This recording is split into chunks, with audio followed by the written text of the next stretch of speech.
Today's podcast is brought to you in part by Powerful Creators Mentoring. Are you ready to manifest rapid growth in your business or your sales career?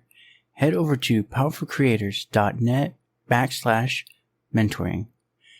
And when you're checking out, remember to enter in promo code MENTOR96 to get 96% off your first mentoring session. Today's show is also brought to you in part by Naked Warrior Recovery. I have been on a personal health journey to improve myself, and after stumbling across Naked Warrior's Happy Berry energy drink with all the good vitamins and electrolytes to give you a great balance and mental clarity without the junk and jitters like other brands give you, I personally can't get enough of Naked Warrior's energy drink powder, and it actually tastes like happy berries. Click the link in the bio and type promo code JBolton at checkout for 20% off.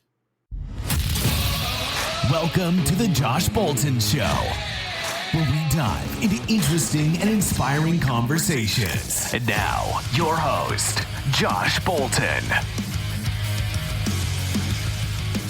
Hello, how are you doing today? Hi, I'm doing great, thanks. How about you? Doing pretty good, actually. Thanks for asking. It's 1 a.m. for you, isn't it? Yeah, it's actually 1 a.m., 1:01. I was one thing when I was telling the lady, I'm like, if he needs a different time, just tell me. And no, it's okay. That's all right. We actually work night shift. I've been working graveyard since like 2015, so I'm used to it. Okay. I work graveyard for my side of the pond, which is why I can respond to your people so quickly. Oh, I see. So yeah. Awesome. I apologize for not being on video. Unfortunately, my webcam's not working. Oh, it's all good. It's all good. It's audio anyways. I just use video to like visually bounce off people. But I can tell by listening to you, I can get some good audio cues. Awesome. No worries. Thank you. So what inspired you to start your podcast booking agency? Well, it's actually a drive. Okay. You see, back then I was working freelance, and I had some people with me that I work with that, I actually kind of like helped from zero because they were not, familiar with the online world, right? Here in the Philippines, it's not like we're just catching up with technology is what I would say, because I live in the provinces. Back in 2015, I worked in Manila, but that's not originally where I am from. I am from like the provinces, the rural areas. Okay.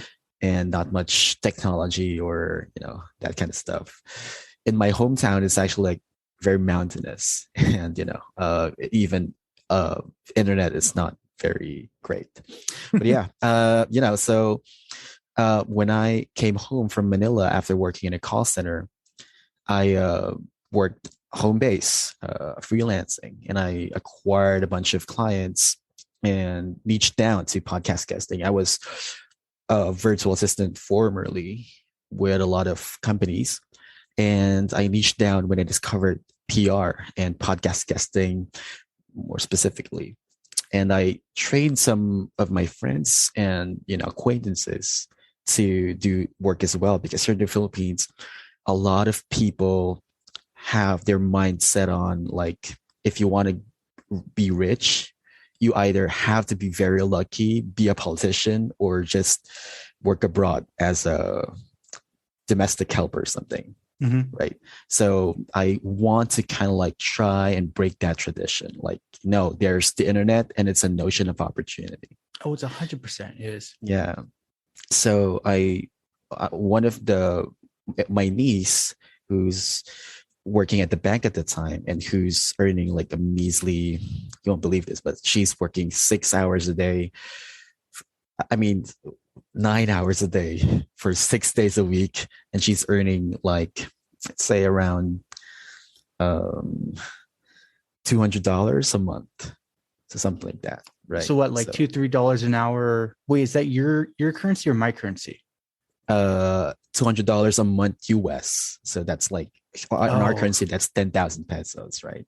Yeah. So it's not enough. And during that time, her parents are not doing great financially, and she's kind of like, after college, she's more like the breadwinner family. And it just breaks my heart because I know a lot of people in the Philippines live that kind of life, and I kind of like I want to help because I came from that background, and I broke through when I discovered the internet and all the opportunities in it.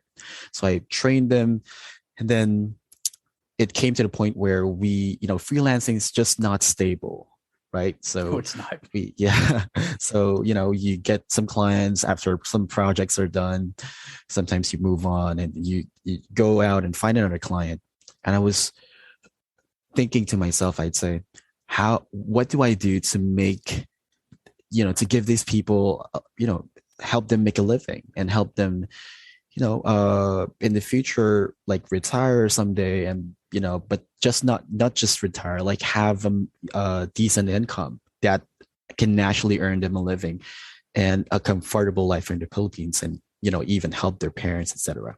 So what I did was I, gathered all my guts, all my self together, and started an agency. I started building packages, started creating SOPs. I started, training my people to be more specific. I started gathering, freelancers who also work the same industry as me, and creating this central process that we will follow that's more organized, creating a database and so on. And that's how I started with my podcast booking agency. And at the start, the hardest part for us is gaining the trust of our new clients, because now we used to charge our clients on an hourly basis because that's what they do when they're freelancers, right? So we started with Upwork, Indeed, and so on, like Fiverr, several other freelancing platforms. But then now that we're an agency, we have to bill in advance because we have to send the invoice first. They pay, and then we deliver service. And the hard part there is getting them to trust you because you're from a third world country. They don't know you, all that stuff like that. So we started to build credibility. We started to build trust between our clients. Even at the start, we even tried to kind of like give trials out for free, and it worked. It paid off. 2 years later, we're a 25-man team so far. We're we're creating like 6 digits US dollars, in revenue on a monthly basis. And it's going great. We have over 100 plus clients and 120 in white label. So, yeah. That's awesome. No, I'm just curious, a side note on that. How you get your emails is through Podchaser, right? To email the guests? No, actually, we use a lot of tools. We search through social media platforms that the podcasters use, etc. We use Google as well. We use Listen Notes and a lot of other stuff. Okay. Yeah, because the one thing I tell I've had a lot of people asking me specifically how to run a good show, because I've done it for a year, 160 plus guests, like a good solid 15 hour from you guys. Awesome. And it's just one of those, I tell them, like, get a Podchaser, because that's how they keep getting me. And I'm like, if you ever see, I told them, I'm probably butchering your name. I believe it's Podcast Viscero or Vis or something. I'm like, Virtuoso, yeah. Virtuoso. I said, you'll notice the name. I'm butchering it. Literally said, if you get that email, put it at the highest of the list. Because first of all, you're helping someone in the Philippines make good money. But secondly, you're getting like high quality people that I didn't even know I could contact. Mm-hmm. So like a lot of people have signed up and done all this stuff. And one of them even hit me up right now. Like, I just got that podcast place. I'm like, good. Take it. So that's good to hear. We always try and look for like the win situations all the time, of course. Yeah. Well, and like because of some of the guests you guys introduced to me between the October and December of 2021, so many people have been reaching out to me now because like, oh, you got that guy? He's really hard to get. We want to get on your show. I'm like, he came to me. Awesome. That's good to hear. And we will definitely, continue to send, high quality guests on your show. Awesome. Sure. So, like you were saying earlier, how did that story end? Because you mentioned it, but you didn't go into your one cousin that was working for the bank for barely $200 a week for us. Oh, how did that work out? Did you hire her and all that? Yes, she's actually currently right now our operations manager, and she's earning 10 times that. So good. Yeah. Good. So yeah, it's really great. She, in a span of 2 years in the Philippines, like in promotions or something, if you're really, really good at what you do, you usually get a $20 increase in your monthly salary every year. For the whole year? Yeah. So, shoot. I mean, I talked with a lady who's in the Philippines too. She does more of like an executive assistant service. She doesn't want to call them virtual assistants because it's like, it's your second hand essentially for whatever. And she's like, yeah, like here, other than the 13th year, 13th month, you don't really get that much money. You have barely enough to get by. And I was like, it's not that bad, right? Like, I'm saying that as like a California person earning $15 an hour. That can't be that bad, right? And she's like, well, depending on the region, by law, she's like, American dollars, it's only $1 an hour that they legally have to pay you, and that's usually how they pay you. Yeah, that is so true. So it's some parts in the Philippines, it's really tough. It's pay is really, really awful, and working hours are really hard and laborious too. Yeah, and that was one thing I told her. I said, yeah, I've interviewed a lot of people. I think she was my third on like in general with the using virtual assistants.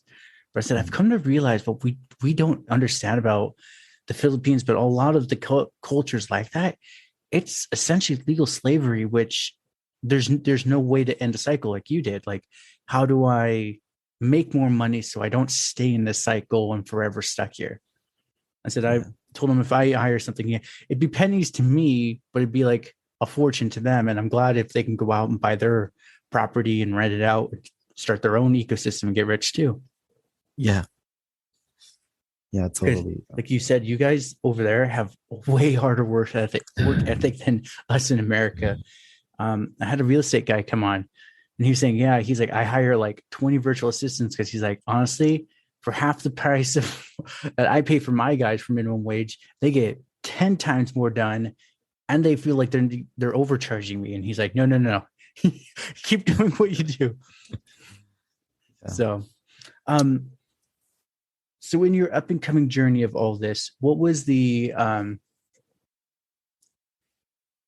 actually asking the same question. So tell me a little about how you organized everything.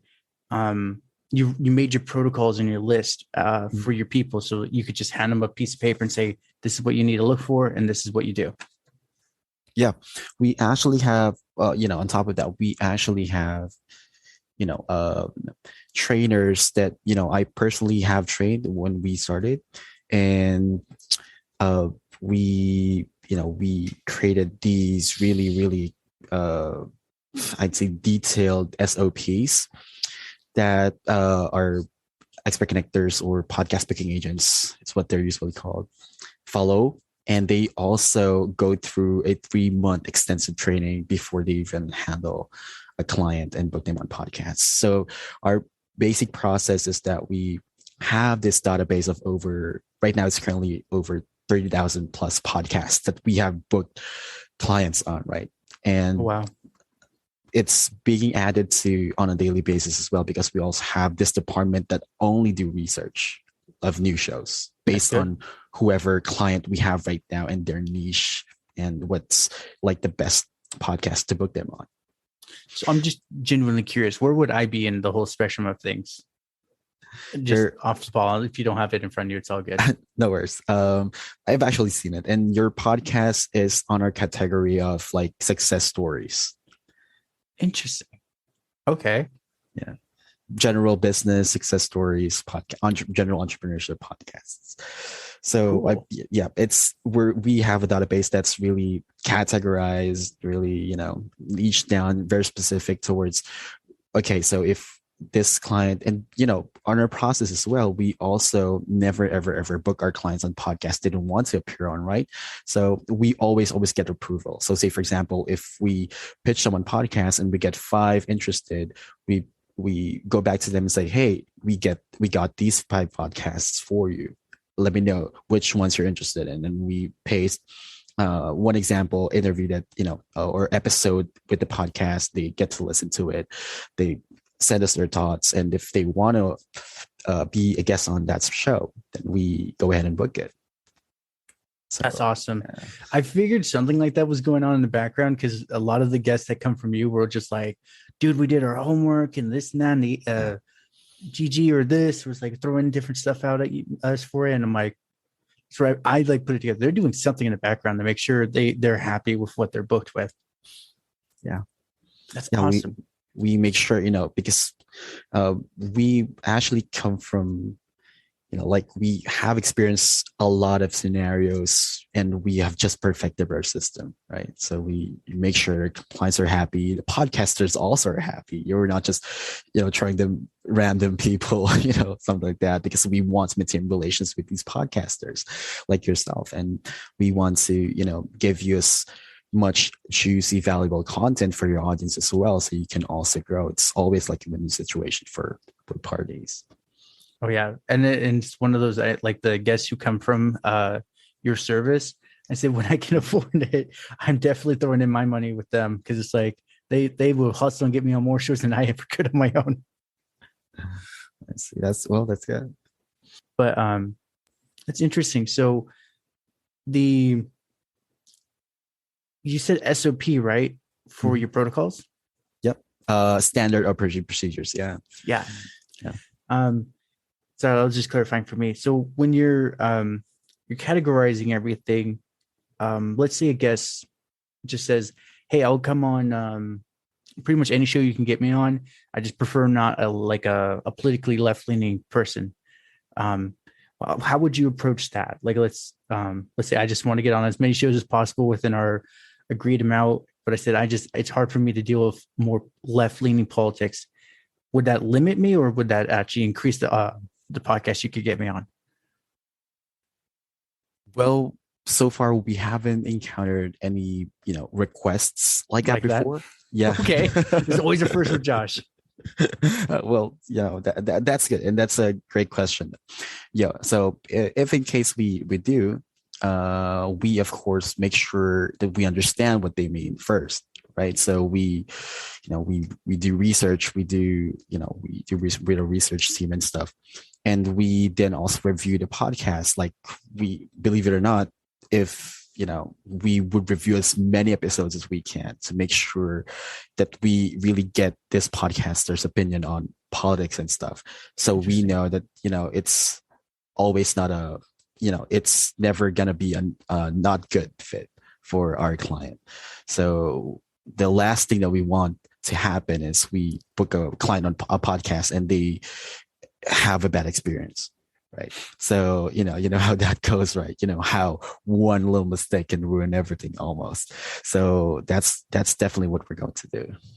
If that happened to me once, I was just eager pulling the trigger on matchmaker.fm, and just fired off as many as I could, and I got an answer for a specifically vegan only podcast for small business owners.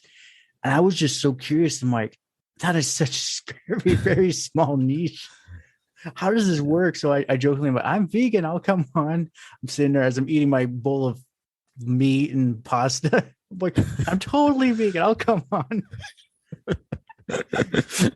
But yeah, it was that was a really bad experience. That person had no clue what they were doing.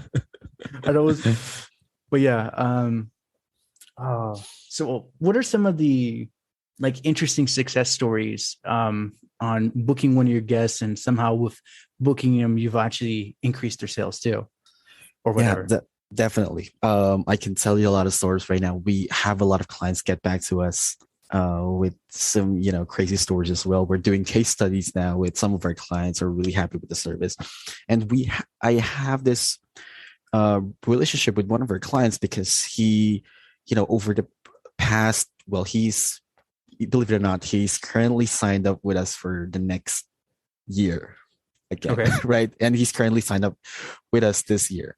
And he was a client of ours last year. So it's like 3 years straight. And he is doing no other advertising or marketing channel other than podcast guesting. We're booking him on like 15 to 30 shows on a monthly basis. Crazy, crazy numbers. And he says, because the first time that he experienced our service was, he came from a competitor of ours who was charging, twice or 5 times what we were charging on a year. And we were booking him on more podcasts than this competitor. And he told me we deliver the same or even better a service than the competitor, right? And he said there was this one podcast where as soon as they got on the show and after the interview, they instantly, the podcaster and him instantly connected, and they were kind of like besties, and they worked together on a product. They're affiliates. Now they're really good friends, with just that one podcast. And he was in front of the podcaster's audience of over 50,000 people on one showing, right? And that increased his revenue. After the podcast being aired, it increased his sales to over 42%. That's awesome. Just one podcast. That's awesome. I'm just curious. Was that Steve Wilkshire? It's actually Tim James.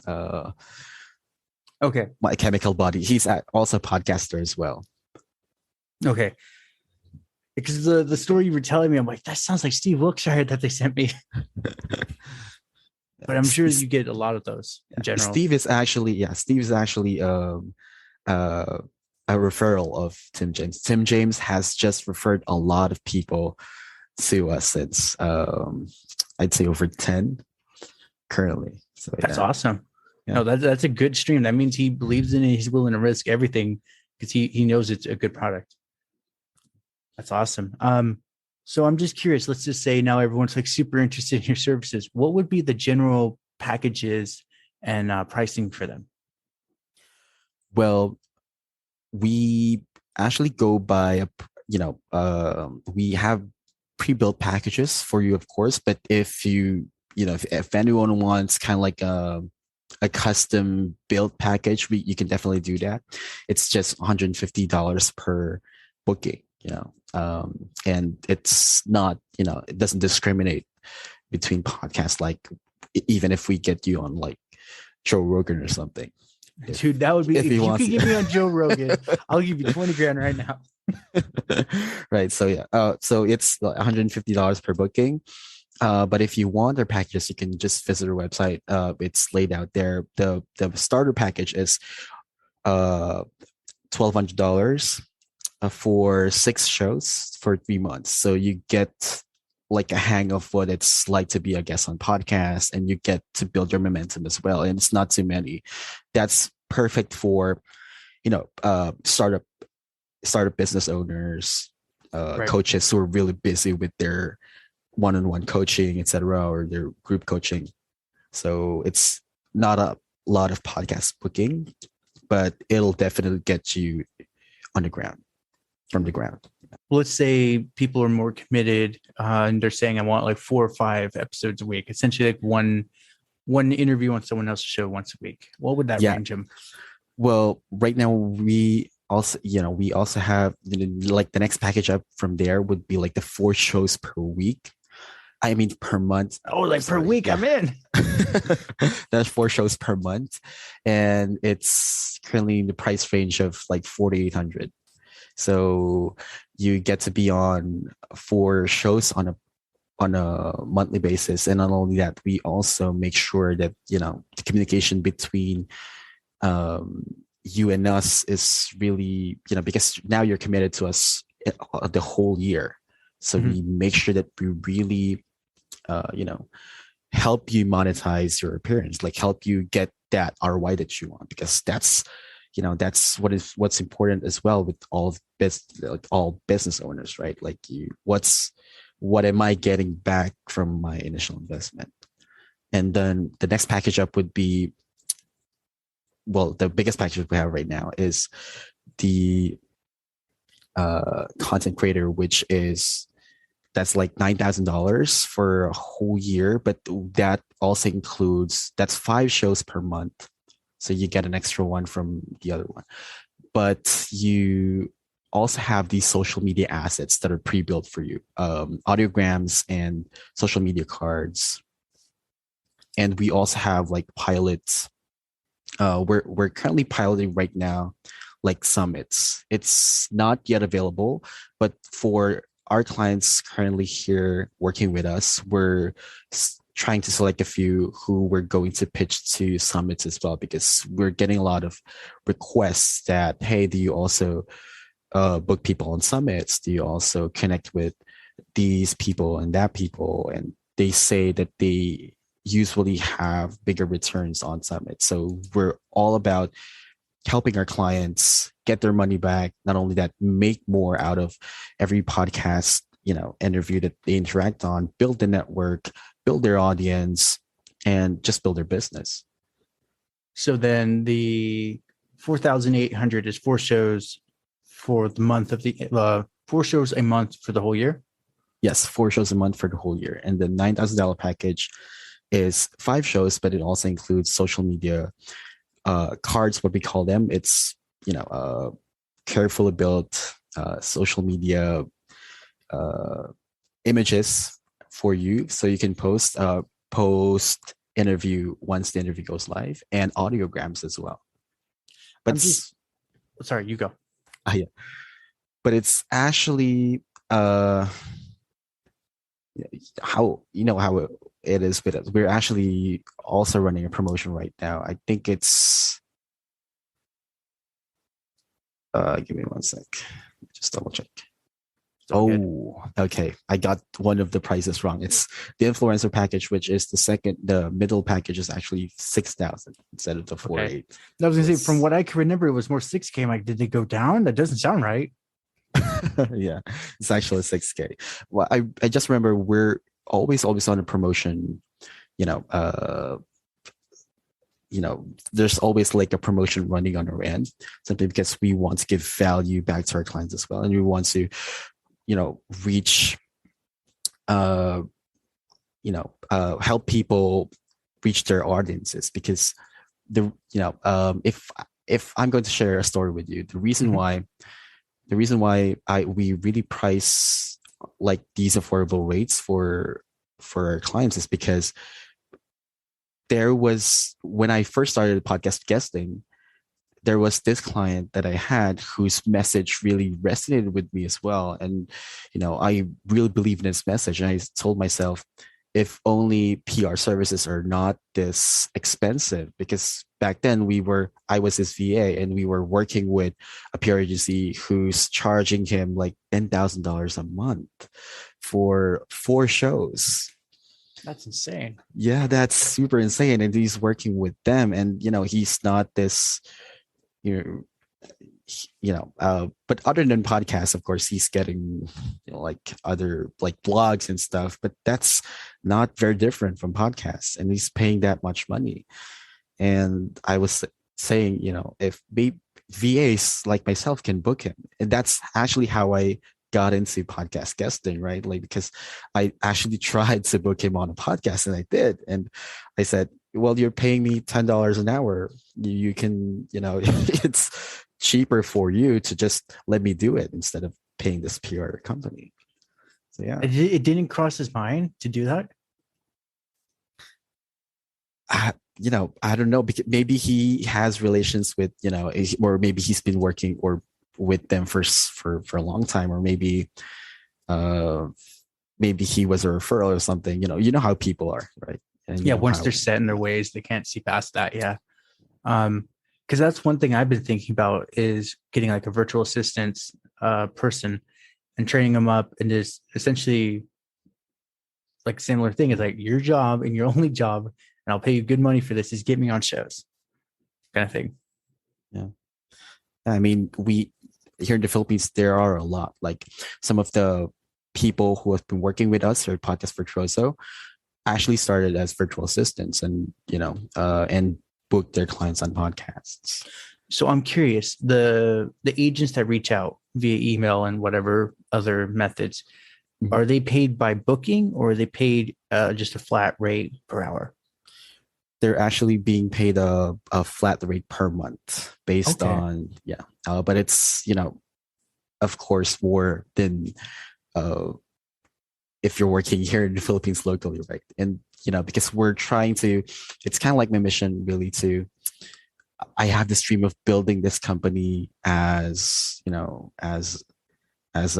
really big and legit podcast picking agency here in the Philippines, based in the Philippines, have an office and where people can rely on, and they have like these benefits, social security, and HMOs and stuff like that you won't get freelancing,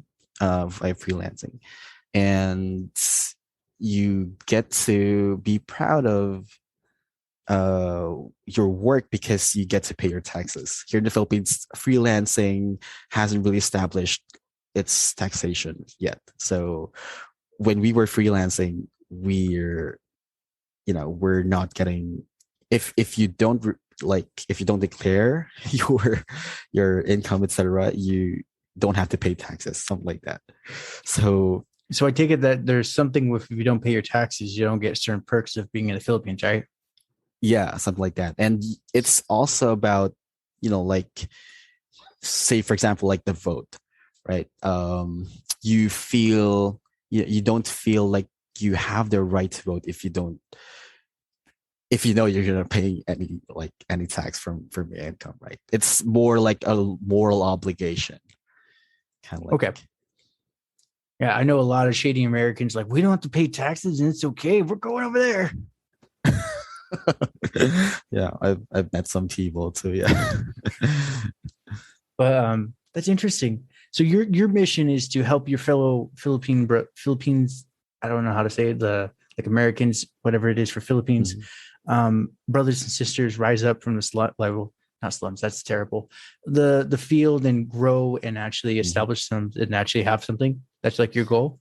Yeah, definitely. That's actually my goal, and really break this like culture where Filipinos think that the only way to get rich, or even have enough for their families, is to go abroad and work as an OFW or overseas Filipino worker, because a lot of families are being broken, torn apart, relationships torn apart because of that. And not only that, I know some friends personally who are now OFWs who have certain skills that could have used, say for example, like in art and music, but they're not using it there because they're working as domestic helpers and stuff, and because they need to earn money for their families, and they can't pursue their passion, or they can't live the lives that they want to, right? And it just breaks my heart.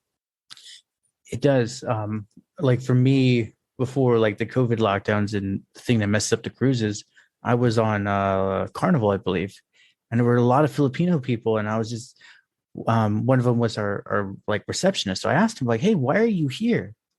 kind of thing, and he's like, "Oh, I get paid more here, even though it is very hard work, but I get paid more compared to where I would be at home." I'm like, "But wouldn't it be better to be home with your family?" And he kind of like just looked at me. Like you said, it's just like, oh, you're right. I would. He's like, well, I send them all my tips. I'm like, that's nice, but your kids are going to be sad. Like, does daddy even care about us? Kind of thing. Yeah. So I don't know if I ruined his whole perspective or not, but well, I just hope it ended well for him. I mean, I hope he realized something, and I hope he's home, right? Because I know a lot, specifically, for example, I married, and my wife's brother, my brother-in-law, okay. He worked abroad, and his wife kind of like separated from him, something like that, because of him not being together with his wife and his kid. And it's just sad because that scenario is happening to maybe millions of Filipinos. Did she ask like for Americans, like a divorce, or is there a different protocol within the Philippines? In the Philippines, we actually have annulment, but usually people don't want to go through that because it's also expensive and it's like, it's complicated, and it's not really divorce because you're still, married technically and stuff like that. So say here, it's brutal. It's cutthroat once you sign it and then you owe whatever afterwards. But yeah, that's one of those. That sucks. And I'm sitting over here, like I said, in California, and I still can't fathom exactly what you got there going through, because I've never done it. I've never been there, kind of thing. I feel like that awkward foreigner looking in, like I don't know what I'm seeing. So, other than your goal to help everyone rise up and actually like earn bread instead of pennies, what else is your like, I guess, like submission to helping your Filipino brothers and sisters? Or, yeah. Can you kind of like rephrase the question? 100%. Sorry, that was kind of one of those, more of a story and didn't have a point to end on. Other than helping your Filipino brothers and sisters rise up and actually earn their bread, what is maybe like a side mission you're doing on top of that? I actually heard that incorrectly. I thought you said submission. Sorry. Side mission. No worries. Sorry about that. Okay. Well, other than, helping them out, I also have this, like what I said earlier about, like the win-win situation, right? Like we have our role to play in contributing to, the betterment of the world. And I really, really believe that a lot of experts out there don't have, access to this audience that really need to hear their voice and hear their message and hear what they have to contribute to the world, right? So just a year ago, I didn't believe in self-development. I didn't believe in self-help. Like I didn't believe, here in the Philippines, we're not taught like that. We haven't adapted to the Western culture, and I really didn't believe in self-development and stuff like that. But I had the experience of working with a coach. I hired one, and it was really a great experience, and it was really liberating and life-changing for me. It was a game changer for me too. That's the reason why this year I'm doing podcasts now, because I now have the courage, to get out there. But to be honest with you, last year I was invited to 5 or 6 shows. They wanted me to be a guest on their show, and I didn't have the courage really to talk to them and share my message, share my story. And now I know that I have to, because you don't know who out there needs to hear this and will be inspired by this, and maybe they can do something in the world that's good too, and that would make a huge impact, a huge ripple effect that would affect a lot of people, right? And we know how good things, when you do them, their consequences end up like in a chain reaction, and it helps. You don't know how much the extent of what you do here now affects the world, right? So I just believe that I'd say I would like believe that if what we're doing also is also benefiting the entire world simply by allowing and enabling these experts, these people who know stuff that other people don't know, and allowing their message to flow throughout the world and make an impact and really actually help people. No, that's powerful. And that actually like touches a little on my like mission of everything, is like to help my younger avatar self. Because he was never, he went through a lot of shit that he shouldn't have gone through. And it was a lot of out of context situations. Now, like my mission is to help whoever that person is, whether it's a 60-year-old man or whatever. If I see the the stereotype of my younger self in them. I want to help them, kind of thing. And that's kind of why I started this whole show, actually, to be like, listen to all these very successful people. They are doing what they love. You should do it too. That's awesome. I'm actually kind of running out of questions. So I got 3 going out questions for you. Mm-hmm. So other than work, I don't know on your side, at least in America, we had a lockdown. What did you guys have a lockdown? Oh yeah, definitely. Cool. So other than work during your lockdown time, what did you do to keep yourself busy?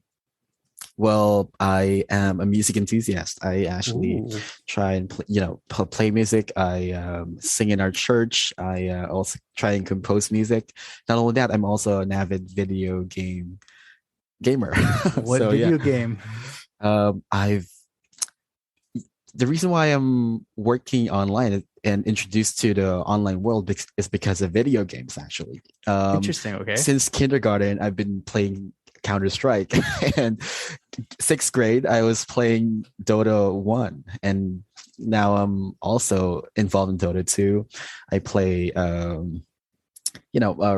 but I'm very interested in like role-playing open world games like Red Dead Redemption 2 is my favorite, simply because you just can't experience the world, and I'm always fascinated with America and in Red Dead Redemption, and you play as Arthur. You kind of like experienced America. You kind of experience the Wild West, and I'm also a history buff. Yeah. So it's really engaging for me to play that game. So I also have a lot of like real-time strategy games. Like I started playing video games. The first game I ever played was Diablo 2 and Age of Empires 2. So okay, those were my favorites. Still, I still have them. I even bought the Resurrected for JBolton or something. That's awesome. Yeah, that is awesome. When I was younger, I still play video games. I don't as much anymore. I'm busy doing all the other stuff. But I used to play this game called Sid Meier's Civilizations. Oh yeah, I also played that. I think I was on either edition 2 or 3, and it got to the point wherever I spawned, if I knew I could get gold, I'd win the game instantly. And it was just one of those, like, it really got to the point. If I could see the surrounding and I could tell what it is, like, this is going to be a rough match, but I can win. So other than that, what is, let's say someone is listening to this and is inspired by your story and kind of wants to endeavor on a very similar path. What are some tips, tricks, or advice you'd give them to start that path? Well, the first advice I would give is to believe in yourself. Okay. That's actually the breakthrough, when I realized that I can actually do it. I grew up in a family where I was always discouraged. Whenever I told myself or told my family members that I'm going to do this and going to do that, they always got back to me and said, no, you can't do this because you're too this and that, you're too blah, blah, blah, something like that, right? So just start it, just do it, just believe in yourself, and listen to Shia LaBeouf say, just do it. Right? So yeah, just do it and start with the first step. Take that leap of faith, and you'll never really know what you're capable of until you try, right? And the hardest thing in life, and I say this, you don't want to experience, is regrets, because that's just gonna eat you up. It really is. I've seen so many people just ruined by it. I've known millionaires, multimillionaires, riddled with regret. And I've just, one of those offhanded questions, if you could get rid of it, would you give up your fortune? And they're like, in a heartbeat. We'd gladly be poor if we can have no regrets anymore. So that's one of those things. I'm like, this very like American definition of success: wealthy, awesome car, gorgeous wife, kids, and he hates everything about himself. Where can everyone contact you at? Well, you can definitely contact us via our website. You can email us at our email, which is info@podcastvirtuoso.com. And if you want to contact me personally, you can just send me a PM on Facebook Messenger. Perfect. Cool. Love it. Your story is awesome and amazing. And if you ever want to come back on just because, You're always welcome here. Awesome. Thank you so much, Josh. Thank you. It's been lovely. It's been an absolute honor and a pleasure to chat with you. Well, congratulations. You made it to the end. You're an awesome person. Not many make it here.